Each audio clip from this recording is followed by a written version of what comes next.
இன்றைக்கி வந்து பார்த்தீங்க அப்படின்னா கிழக்கு தாம்பரம் சட்டமன்ற தொகுதிக்குட்பட்ட கிழக்கு தாம்பரத்தில் நாங்கள் தேசிய கல்விக் கொள்கை, அதாவது சமக்கல்வி எங்கள் உரிமை அப்படிங்கிற இயக்கத்தின் சார்பாக கையெழுத்து இயக்கத்தை நடத்துறதுக்காக இங்கே வந்திருக்கிறோம். இன்றைக்கி மக்கள் பெருமளவு ஆதரவு தெரிவிச்சிருக்கிறாங்க. அதாவது எங்கள் குழந்தைகளும் 3வது மொழி கற்றுக்கணும், எங்கள் குழந்தைகளும் எப்படி ப்ரைவேட் ஸ்கூலில் எப்படி ஸ்டாலின் அவர்கள் ஸ்கூலில் சொல்லித்தராரோ அதே மாதிரி கல்வியை அரசாங்க பள்ளியிலும் சொல்லிக் கொடுங்கன்னு மக்கள் இன்றைக்கி பெரும் ஆதரவு கொடுத்துருக்காங்க. அது மட்டும் இல்லாமல் குழந்தைகளாக சொல்கிறாங்க, எங்கள் ஸ்கூலில் பார்த்தீங்க அப்படின்னா சமஸ்கிருதம் சொல்லித்தராங்க, ஹிந்தி சொல்லித்தராங்க. அப்போ பாருங்கள், தமிழ்நாட்டில் ஹிந்தி இருக்குது. அப்போ இந்தியை திணிக்கிறது யார்? திமுக அரசாங்கம் தான் இந்தியை திணிச்சிட்டு இருக்கிறாங்க. ஆனால் பாரத பிரதமர் நரேந்திர மோடி அவர்கள் என்ன சொல்கிறாருன்னா, நம்மளுடைய தாய்மொழியான தமிழில் மட்டும்தான் 5ஆம் வகுப்பு வரை படிக்கணும் அப்படிங்கிறார். தேசிய கல்விக் கொள்கையுடைய முக்கியமான அம்சமே அதுதான். தாய்மொழிக் கொள்கை, தாய்மொழியுடைய அழிஞ்சு போயிடக்கூடாதுன்னு 5ஆம் வகுப்பு வரை கண்டிப்பாக தாய்மொழியில் தான் படிக்கணும். 6வதுலேருந்து 7வது பார்த்திங்கன்னா ஃபிசிக்ஸ் கெமிஸ்ட்ரி மட்டும் இங்கிலீஷில் வேணுன்னா ஒரு ஆப்ஷனலாக எடுத்து படிக்கலாம். 8வதுக்கு மேலே தமிழும் இங்கிலீஷும் கம்பல்சரி. அது கூட இன்னொரு லாங்குவேஜை நம்ம அடிஷ்னலாக விருப்ப பாடமாக எடுத்து படிக்கலாம். அப்படிங்கிறது தான் பாரத பிரதமர் கொண்டு வந்திருக்கிற தேசிய கல்விக் கொள்கை. அதுலேயும் குறிப்பாக பாருங்கள், எங்கள் மாநிலத்தில் அண்ணாமலை அவர் மிக தெளிவாக சொல்லியிருக்கிறார், இந்தியை நாங்கள் திணிக்கவே கிடையாது, எங்கேயும் திணிக்கல. அதில் கூட 15 மொழிகளை ஆப்ஷனல் மொழியாக வச்சுக்கிறோம். அரபிக் படிக்கலாம், ஃப்ரெஞ்சு படிக்கலாம், அதே மாதிரி டச்சு படிக்கலாம்.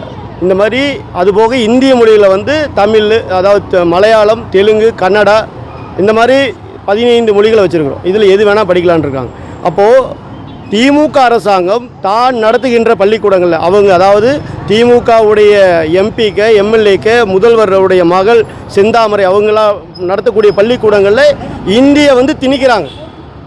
ஆனால் பாரத பிரதமர் நரேந்திர மோடி அவர்கள் அரசு பள்ளிகளில் மட்டும் கிடையாது, சமச்சீர் கல்வியின் மூலமாக, தேசிய கல்விக் கொள்கையின் மூலமாக தமிழை நம்மக்கிட்ட திணிக்கிறார். அப்போ பாருங்கள், தமிழை வளர்த்துறது யார்? பாரத பிரதமர் நரேந்திர மோடி அவர்கள் தானே. ஆனால் இவங்க என்ன பண்ணுறாங்க? ஏமாற்றிட்டு இருக்கிறாங்க. நாங்கள் இந்தியை திணிக்க மாட்டோம், அதாவது இந்தியை திணிக்கதை ஒருபோதும் அனுமதிக்க மாட்டோம்னு சொல்கிறார். அப்படின்னா ஸ்டாலின் அவர்களே நேராக செந்தாமரை உங்கள் மகள் நடத்தக்கூடிய சன்ஷைன் ஸ்கூலுக்கு போங்க, அங்கே போய் போராட்டம் பண்ணுங்க, ஏன்டா இந்தியை திணிக்கிறீங்கன்னு கேளுங்க. அதே மாதிரி உங்கள் கட்சிக்காரன் நடத்துகிறான் இல்லையா பள்ளிக்கூடம், அங்கே போய் கேளுங்க, ஏன்டா இந்தியை திணிக்கிறீங்க. அதே மாதிரி அன்பில் மகேஷ் பொய்யாமொழி இருக்கிறார் இல்லையா கல்வித்துறை அமைச்சர், அவரை கூப்பிடுங்க, உன் பையனுக்கு ஏன் ஃப்ரெஞ்சை திணிச்சின்னு கேளுங்க. அதை விட்டுட்டு ஏழை மாணவர்களுக்கு ஒரு கல்வியும் பணக்காரனுக்கு ஒரு கல்வி கொடுக்கக்கூடிய அந்த சமூக நீதியை குழி தோண்டி புதைக்கக்கூடிய அந்த எண்ணத்தை முதல் விடுங்க. அதை எங்கள் பாரத பிரதமர் நரேந்திர மோடி அவர்கள் ஒருபோதும் விட மாட்டார். ஏழைக்கு ஒரு கல்வி, பணக்காரனுக்கு ஒரு கல்விங்கிறது ஒரு சமூக நீதியா? வெட்கப்படணும் நீங்களா. சமூக நீதி பேசக்கூடிய, அதாவது அறிவாலய வாசலில் எலும்பு துண்டுக்கு காவல் காத்து கொண்டு இருக்கிற தலித் மக்களுடைய காவல்னு சொல்லிக்கூடிய எல்லாருமே வெட்கப்பட்டு கேவலப்படணும். ஏன்னா இன்றைக்கி அரசு பள்ளியில் படிக்கக்கூடிய மாணவர்களாக யார்? அந்த தலித் மக்கள் தானே, ஏழைகள் தானே. ஒரு பழ விற்கிறவருடைய மகனாக இருக்கலாம், பூ விற்கிறவருடைய மகனாக இருக்கலாம், ஐஸ் விற்கிறவருடைய மகனாக இருக்கலாம், இவங்கெல்லாம் செல்வ சீமானுங்களா? அப்போது அவங்களுக்கெல்லாம் தரமான கல்வி ஏன் தரமாட்டேங்கிறாங்க? ஏன்னா அரசியல் அதை கல்வியை வியாபாரமாக பார்க்குறாங்க அவங்க. அவர் என்ன சொல்கிறார், முதல்வர் என்ன சொல்கிறார்? ஹிந்தி படிக்கணுமா, நாங்கள் ஹிந்தி மொழிக்கு எதிரானவர் கிடையாதுன்னு இன்றைக்கி கூட சொல்லியிருக்கிறார்.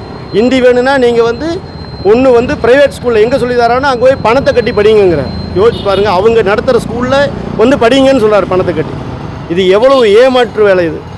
தமிழக மக்களை வஞ்சிக்கின்ற இந்த கேடுகட்ட இந்த கல்வி முறையை கண்டிப்பாக பாரதிய ஜனதா கட்சி உடைச்சே தீரும். எங்கள் மாநிலத்தில் அண்ணாமலை அவர்கள் சவால் விட்டுருக்காரு, 2026 உங்கள் கட்சியை இந்த ஆட்சி கட்டத்திலிருந்து அகற்றியே தீர்வுன்னு சொல்லி காலில் செருப்பு போடாமல் இருந்திருக்கிறார். கண்டிப்பாக நாங்கள் விடமாட்டோம். அதாவது எங்கள் தலைவர் அண்ணாமலை அவர்கள் இந்த வெயிலில் காலில் செருப்பு போடாமல் பார்க்கும்போது எங்கள் மனசெல்லாம் பதபதைக்குது, ரத்த கண்ணீர் வருது. விடமாட்டோம். 2026 உங்களை ஆட்சி கட்டத்திலிருந்து அகற்றுவோம், அவர் காலில் செருப்பு மாட்டுவோம், அவர் கோட்டைக்கு போவார். எங்களுடைய முதல் கையெழுத்து தேசிய கல்விக் கொள்கை தான். இந்த பாகுபாடற்ற